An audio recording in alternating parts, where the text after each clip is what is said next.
참 오래된 일입니다. 그 일을 겪은 건 2014년쯤이었습니다.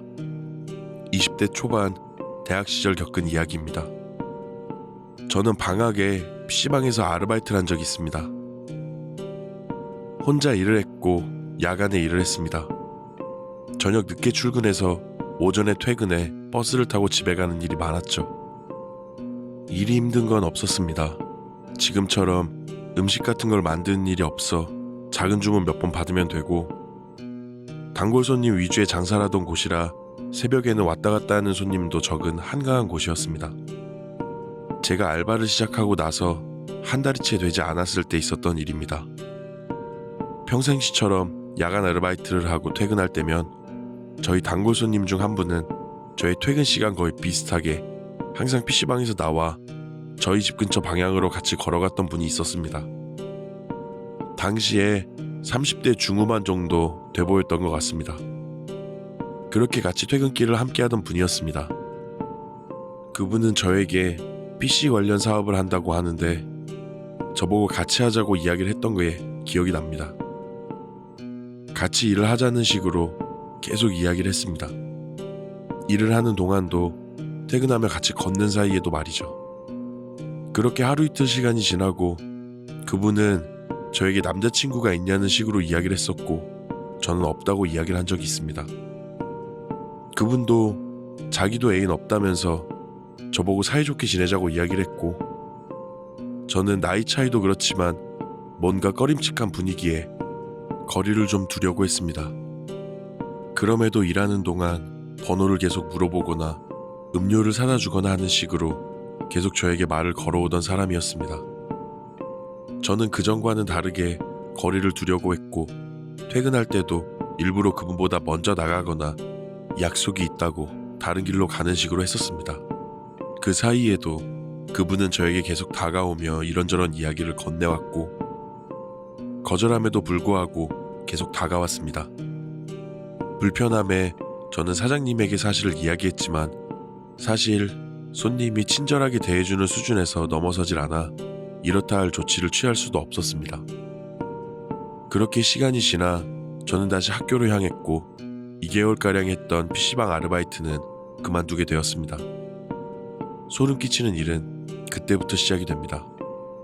친구들과 술 한잔한 뒤 저녁 11시쯤 집에 오는데 모르는 번호로 전화가 왔습니다. 전화를 받으니 PC방 알바를 할 때 그 남자였습니다. 저에게 잘 지내냐고 뭐하고 지내냐는 식으로 전화가 왔고, 저는 너무 무섭고 당황해서 어떻게 번호를 아셨냐고 하면서 10분가량 통화 후에 전화를 끊었습니다. 그냥 끊고 싶었는데 너무 무서웠습니다. 어딘가 숨어서 나타날까 두려움이 있었거든요. 그리곤 집으로 뛰어갔습니다. 그 뒤로도 한두 번씩 연락이 왔습니다. 잘 지내냐, 뭐하냐라는 말을 시작으로 오늘은 무슨 옷을 입었냐라는 질문, 밥을 먹었냐라는 질문. 제가 아무리 답을 대충하고 무시하려고 해도 계속 오는 답장과 저희 집 위치를 대략적으로 알고 있는 그 사람이 너무 무서웠습니다. 그러다 술 한잔하고 있을 때 연락이 왔고, 저는 술 기운에 전화해서 죄송한데 연락 안 했으면 좋겠다고 이야기를 했습니다.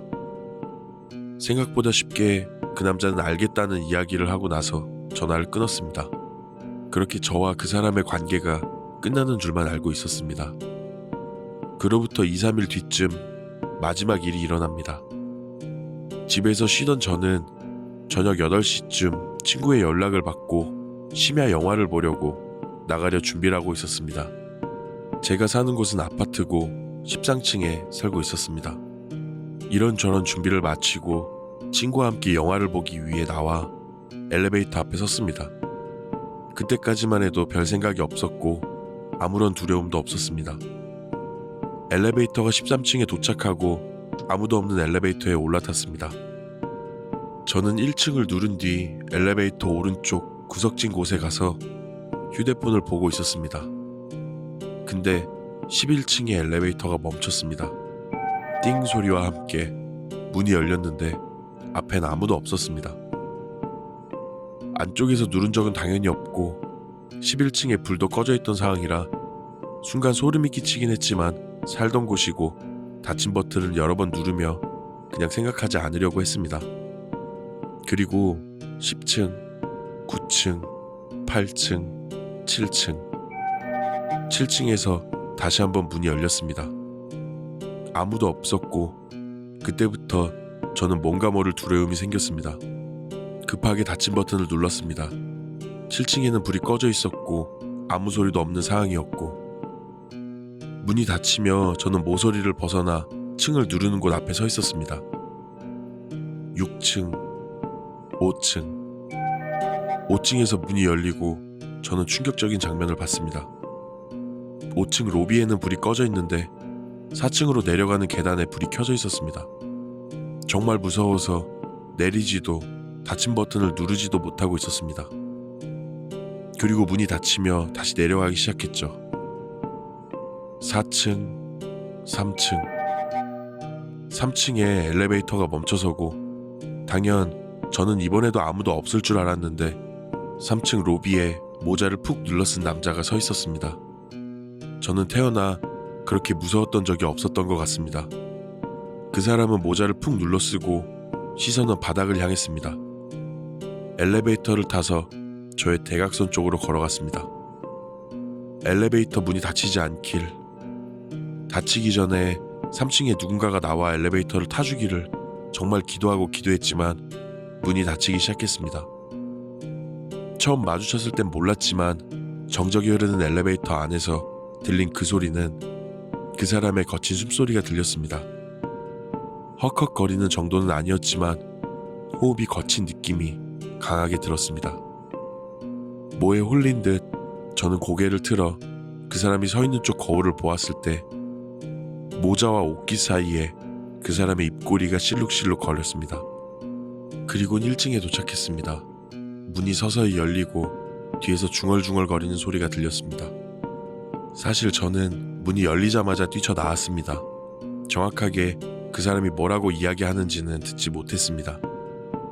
근데 분명 제 이름을 중얼거리는 것 같이 제 이름이 분명히 들렸습니다.